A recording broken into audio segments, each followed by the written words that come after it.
seat in the train. While sitting here, you'll be in full control. Before you think about moving the train, though, let's look at the HUD overlay that's appeared on the bottom right. The heads-up display is a guide to what your train is doing.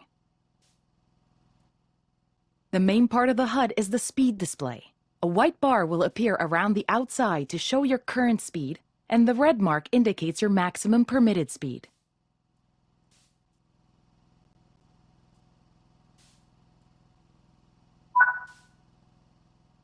This is the direction display. An arrow will indicate forward, reverse, and neutral directions. This is the power display. A number will indicate what position the power or throttle control is in. These are the brake indicators.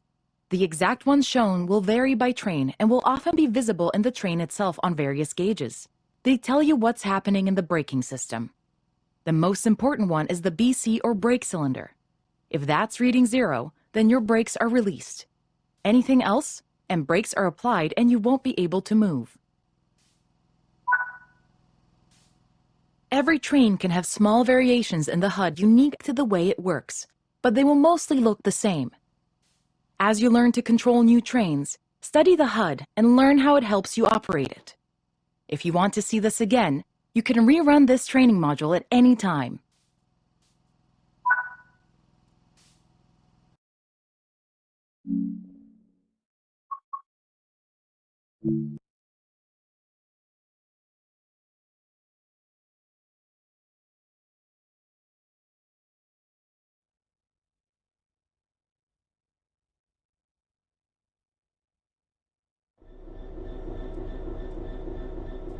In this training module, you're going to look at making the train move and then bringing it to a stop again.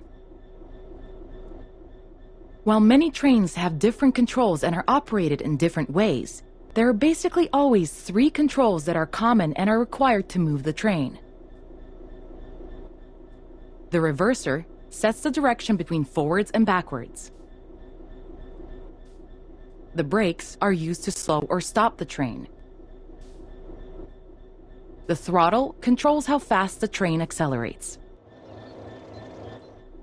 We want to move the train forwards, so move the reverser in that direction.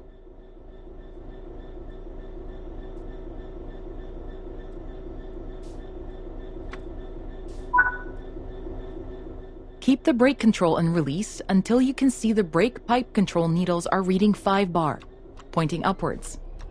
This will release the brakes fully.